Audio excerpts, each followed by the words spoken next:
Hello, folks. I am Alan for today's news. I will be reading and speaking about world news, interesting news to keep you entertained, and news to keep you informed. What I got for you today here is where is it from? 1945. It said, "What happens if Russia?" Well, no, I'm not reading that one yet. I'm jumping the gun. This one from 1945 also. Putin is angry. Ukraine destroyed 58 Russian cruise missiles in one day. Russian cruise missiles get shot down in real time. Incredible video footage shared a social media this week shows a Ukraine soldier taking out an incoming Russian cruise missile using a shoulder launch weapon. The video, filmed from a cell phone, shows a Russian cruise missile hurling through the air and a lone Ukrainian soldier operating a man-portable air defense system called MANPADS and firing it at a missile. As the Russian missile disappears into the distance, the Ukrainian soldier launches a rocket at the missile and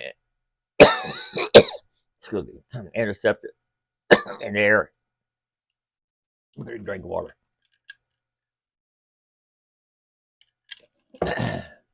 In the air, the Russian missile explodes in the air as several soldiers can be heard celebrating off camera.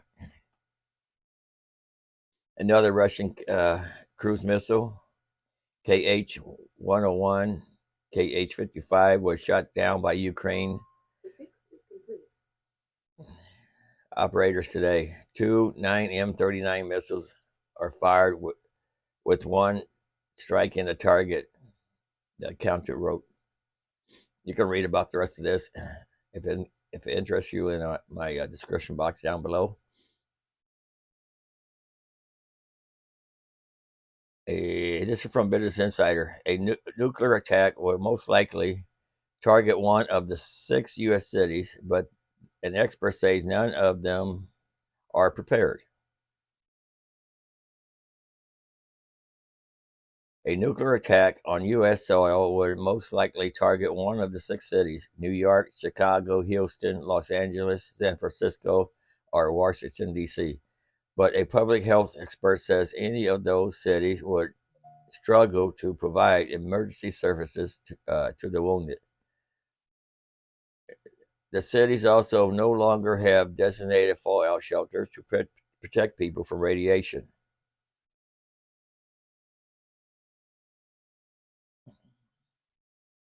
The chance that a nuclear bomb will strike a U.S. city is slim, but nuclear experts say it's not out of the question.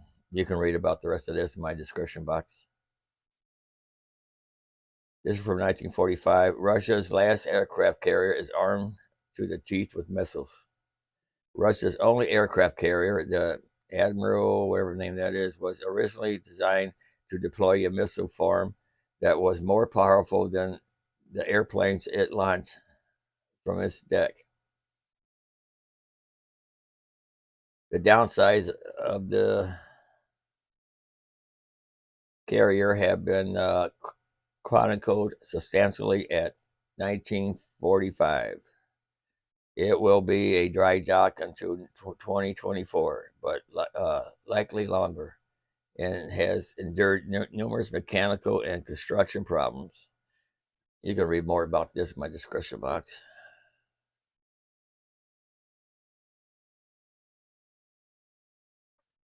April Washington Examiner, Zelensky tells Russians no one will ever forgive you after NYE strike on Ukraine. Ukraine President Zelensky warned Russians that no one will ever forgive the country for attacking it with missiles on New Year's Eve and an address Saturday. So they attacked him on New Year's Eve. They were expecting that, though. He wasn't keeping his arms. He was being prepared. Zelensky claimed the Russians people were hiding behind President Putin, and that and that the world would never forgive them for supporting a man whose only mission was to stay in power for the rest of his life because he's so sick. He won't be in power long. All this war that you are waging, you are Russia. It is not the war with NATO as your propagandists lie. Zelensky said, it's only one person to remain in power until the end of his life. He hides behind you and burns your country and your future. No, no one will ever forgive you for terror. No one in the world will forgive you for this. Ukraine would ever forgive. Zelensky further alarmed Russia for its similar attacks on Christmas and Easter, claiming citizens could not be Christians if they followed the devil. They call themselves Christians. They are very proud of their orthodoxy, but they are following the devil. They support him and are together with him, he said. Ukraine air defense intercepted many of the New Year's Eve missiles, but the bombardment still caused damage and casualties, according to Zelensky. Let's see what this has to say here. 10-month-long and continuing Ukraine-Russia war. Close to 18,000 casualties have been reported, and the war is set to cost the world economy $2.8 trillion. Here's a look at the war which has affected each one of us. 24th February 2022. Russia launched an all-out invasion of Ukraine, with President Putin calling it a special military operation aimed at demilitarizing Ukraine and replacing its leaders. With NATO forces firmly backing Ukraine, Russia soon faced a series of sanctions, removal from the SWIFT payment system, and an exodus of more than 50 multinationals. Despite more than 30 nations imposing sanctions, the Russian invasion of Ukraine is far from over.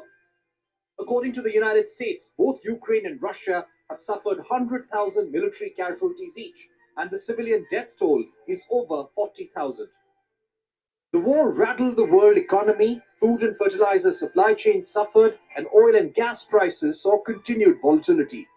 With US, UK, and Europe cutting off or sharply reducing energy ties with Russia, countries like India, China, and Turkey became top buyers of discounted Russian crude.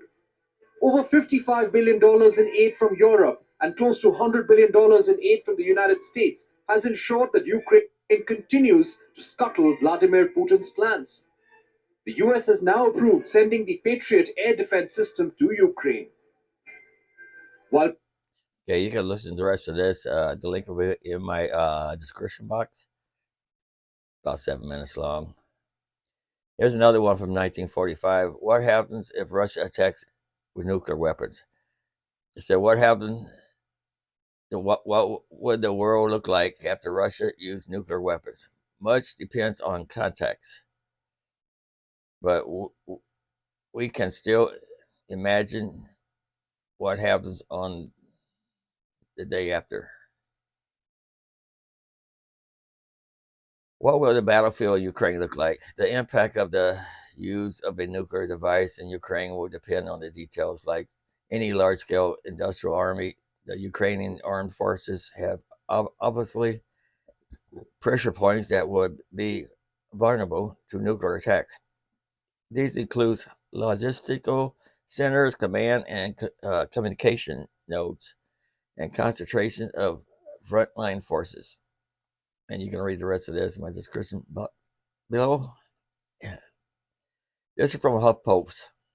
People can now carry guns without a license in half of America's states. Alabamians woke up Sunday with the right to carry a gun without a license. The change, implemented by a state law passed last year, marked a major milestone. Half of America's 50 states now allow people to carry handguns without first seeking a permit. Now, if you travel from state to state, you probably still have to get a permit, though, especially with states that don't allow you to carry them. 13 years ago, Only 2 states, Vermont and Alaska, allowed its residents the unfettered right to carry a gun, relying on the Constitution's Second Amendment as a blanket permit for all. Since 2010, however, nearly 24 states have followed suit, with 11 of them passing permitless carry laws in the last 3 years alone. The growing movement has chalked up wins in state legislatures with remarkable speed, drawing cheers from gun rights advocates while raising fears among reformers that the charges will lead to more guns in the street and more likely violence. I hope these people that's against it, get a gun on their head. Really, I do. I think everybody, that has a right, that doesn't have anything against them, has a right to carry. A, a model walks the runway during an NRA concealed carry fashion show on Friday, August 25th, 2017, in Milwaukee, Wisconsin. Half of America's 50 states now allow people to carry handguns without first seeking a permit. If you are a law-abiding citizen, you should fully be able to exercise all of your, if you are all of your constitutional rights, said Andy Turner, legislative director of the Texas Rifle Association. Half the states of the union are now recognizing it. Permit systems generally require advocates to demonstrate safe gun handling as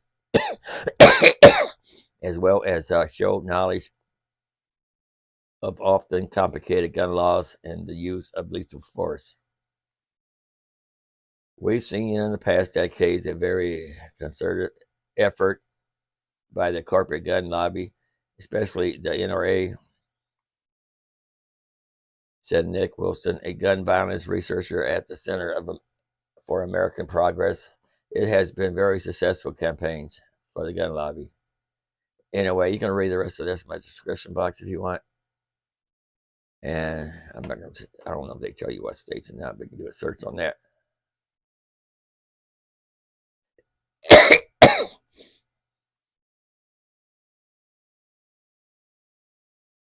And you carry a gun, knife, they all kill. It don't matter, You don't have to have a gun to kill. They don't know that. They're dumb. Okay, here's something from Intelligent News. The copper shortage is getting real.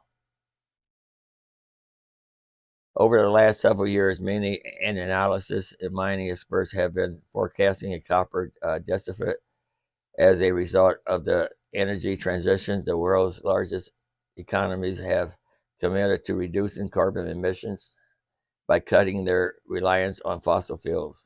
They are building solar panels and turbines and electric vehicles with the aim of making renewable primary source of energy. All of these ambitions, however, require significant volumes of copper, a metal whose electric conductivity makes it indispensable in producing green technology. Copper demand has come under pressure in 2022 amid politics tensions and economic slowdown in the US and Europe and coronavirus lockdown China.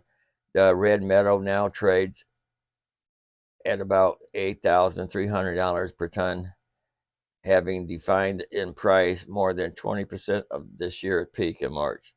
Still, the copper's industry foundation remains solid. Demand is set to rise in the midterm while supply may fall to catch up quickly. Goldman Sachs and analysis expect the price of copper to reach $11,000 per ton by the end of 2023. Glencoe, one of the world's largest copper producer, has previously been skeptical about developing large greenfield projects, which may easily go over budget. Another concern has been that new mines may substantially increase copper supply potentially having an adverse effect on prices. Ultimately, for a trader, the price is often more important than volume. And that's my last one.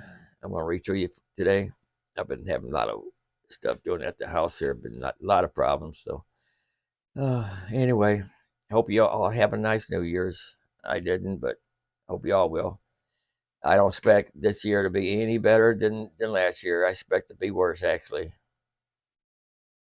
as long as you've got the Democrats and Biden in charge, or trying to be in charge. So until tomorrow, like, subscribe, comment, watch once in a while. It's all the same to me. Later.